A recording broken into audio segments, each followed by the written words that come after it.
let's talk about a family first aid kit, kind of like an IFAC, but for multiple people, from Prepared Citizens. I actually got it mounted on the ATV because I plan on using it. Let's go get it.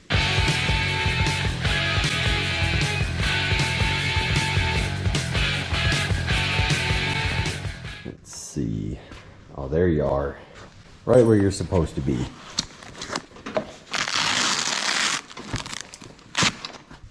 All right, the camera's a little tilted, not the Grunt. Grab your drink, let's go. So this is the family first aid kit from Prepared Citizens. Now, he doesn't make this pouch. I'm sure it's kind of just a budget pouch he's ordered to put his stuff together. I don't know where it's made, and I don't care, because pretty much nylon is nylon. This has been mounted to the ATV for a couple weeks. It's survived. The ATV is kind of tactical, but this is not. But I actually want this to be clearly labeled freaking medical kit. All right, so if I go down and somebody else is with me, get the medical kit off the quad. It looks like a medical kit. So that's good. Some things can't be tactical. So let's break it open and see what we got. What I'd like to do is just simply talk about some of the things in here and go over what I think is good, what maybe could be improved, and that's what we're looking at. Prepared Citizens, he has a YouTube channel. He's actually helping me with some of the courses on the Grunt Academy. If you're not signed up for those, go do it. But we're going to be talking about stuff like this. You've got a CPR face shield, right? That's basically, I guess if you're dealing with somebody you don't want to be making out with, you throw that on. It's like a condom for CPR. And the first thing I notice is there is a lot of room to cram stuff in here. So I could cram some big old medical tape right here or something, but let's see what we can add, right? So that's how it looks opened up. And let's just dig in. So we've got a everyday carry tourniquet. You guys are probably gonna have to fill me in on that because I don't know. Haven't heard of that one. I know cats. But this is going to be the theme, all right? I haven't broken this open yet, but this is something we need to talk about. So when you get a kit like this, it's convenient to just have a kit sent to you, all right? That's really cool. Somebody has done the thinking for you, and you don't have to do shit. But you should definitely open it up and do a layout and get things set up. Because let's think about, we're on the firing range and a dude just shot somebody else in the arm. We're most likely going to need a tourniquet. Well, now I got to friggin' pull it out of this packaging. And, you know, some people need a knife for everything. Some people use man strength. And it's just one extra step. Now, is the tourniquet set up and ready to put on and use? For the most part, yes. Now, I haven't messed with this brand. It does have an American flag on it, so it might be worth a shit. We might have to test it on a watermelon and see. But it's mostly ready to go. It doesn't look like we're doing any one-arm stuff, but you know, how often has you guys had to do that? Okay, so we got 2 of those. That's cool. What else we got? We got some scissors. Let's go ahead and get this ready to operate. All right. It's robust feeling. You can clamp it onto stuff. And, oh yeah, that'll cut. Okay. So a seat belt, gear cutter, strap cutter, clothing cutter. Cool. Let's just stay in the center here. Okay. Compressed gauze, all right? Gauze is important. We got 2 of those. Now we've got a needle for needle chest decompression. I strongly advise that you go to a course or a class and learn about these before you try to do this to somebody. Even us grunts who would practice this stuff on dummies and everything, when we had to do it in real life, it sucked. All right, so get some freaking training, man. I've got a NPA device with lubricating jelly. That's cool. It's attached to it. It's your nasal pharyngeal airway.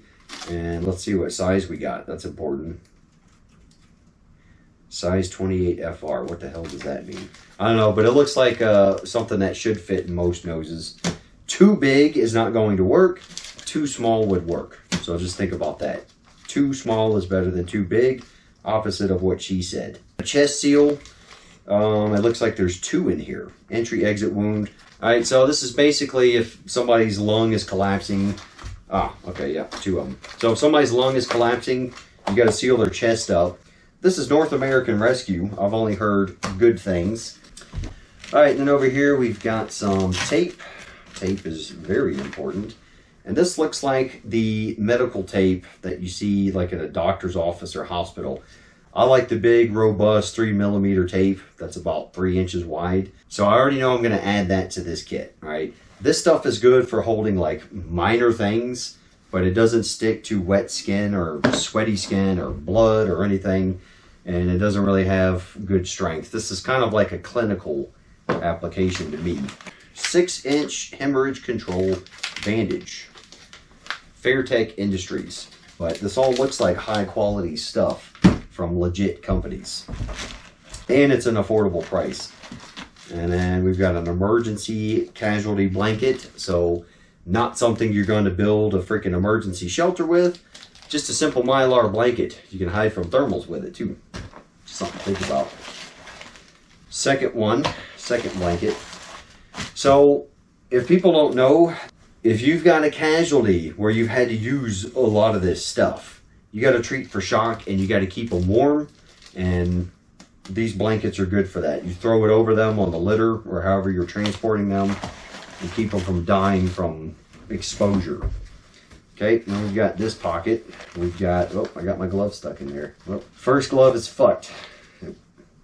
Is it? Now, we got 2 pairs. That's cool. So, to be honest, you're going to want to put these on.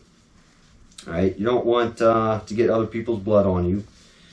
But, you know, every time we treat you guys in Ramadi, we skip these because you're sweaty, you're dirty, you're stressed out, you're only thinking about the tasks. So getting these on was kind of like your last thought. So usually we just skip these. But if you do have the time and you think about it and you want to fool with them, it's good to have them.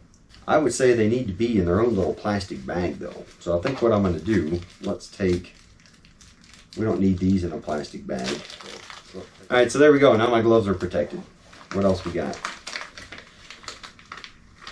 It's kind of like a little boo-boo kit. Prepared Citizens Training Group. He's pushing his socials. Good for him. Oh, we usually set these kits up to where it's blasts, major injuries, gunshot wounds and such. And then what we call these boo-boo kits, we put separate. Because you don't want people digging around a trauma kit looking for Advil or Tylenol or freaking whatever their PMS cramps and screwing up your trauma kit, right? Because the medic or your CLS guy or somebody smart has set this up ready to go to treat people. And we don't want, you know, Joe Schmo looking for a freaking Band-Aid or something for his blister and he's screwing up your kit. All right, so there's a Prepared Citizens Training Group. Go check them out. Good dude. Hey, you got some firearm safety in there. All right. Stop shooting yourselves. We don't need tourniquets. Because I opened this tourniquet and finagled it all up. Let's see if we can get this doable again. And I do like the compression it has on it. I screwed mine up, but look how it comes out of the package. You can't frickin' fold mine that way. Holy crap, man. Okay, well, that's what the little straps are for. So now we'll pack it to how we want it. All right, so we'll put this one there. I want my gloves in here out of the way. I want my casualty blankets out of the way because that's going to be last. And then I want my gauze right under my tourniquets because that's either the first or the second thing I'm looking for. So we kind of organize this stuff in order of precedence. So we got our bandage here. All this stuff is compartmentalized, but I'll tell you what, when there's an actual emergency, especially in combat and under stress, you pull this shit out and you dump everything. That's almost always how it goes. So the nasopharyngeal, that's something that goes toward the end. for, you know, later. So we're going to put that in the back.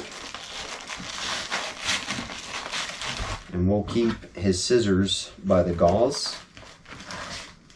Not a bad idea. Kind of out of the way and flat on the back. We'll get our needle right here. You know what? Let's put this in here. And then our tape. We'll leave our tape here. Alright. So, this is what I'm going to add. I'm going to get a big old roll, 3-inch wide of medical tape and stuff it right in there. And we got extra tape. The boo-boo kit stays out, and that's going to go probably in the day bag somewhere. And you saw how I had it mounted on the quad. What's cool is Velcro sucks, especially in the sun and dust and everything. But it had a cool retention system around it. So all I had to do was undo that buckle and then just rip it off. So that retention system helps it not freaking falling off the quad. So what did we learn? Well, we learned when you get a kit built for you, you definitely need to inventory it. Lay it out, check everything out, see what you're missing, see what you want to take out. Maybe there's some extra stuff in there. Organize it to how you want, how you've trained, and how you can access stuff really quickly. But, you know, looking at the products, this all looks like high quality stuff, right? So again, the actual pouch it comes in, nylon is nylon, so it is that. We're going to leave it on the ATV for the rest of the year, and we'll play with it. And, you know, it's probably 300, 500D nylon, should be fine. It's just going to get all freaking faded and cracked from the sun. The snow is going to mess it up, mud and all that, but I think we'll be okay. Boo-boo kits. I strongly recommend you keep these separate from trauma kits, all right? Because somebody gets hurt, shot, blown up, they flip off an ATV, they got freaking cracked rib, puncturing a lung, something like that. You're going to pull this out all stressed out, and you're just going to start to go through the motions. This could be separate, 100%. But it's cool that that is included. So make sure you go check out Prepared Citizens, all right? And if you're not signed up for the Grunt Proof Academy online, where we're actually doing TC3 and some homestead medical and medical sustainment for homestead defense, you need to get signed up, because this dude is teaching the course and he knows his shit. All right, guys, see you next time. Out.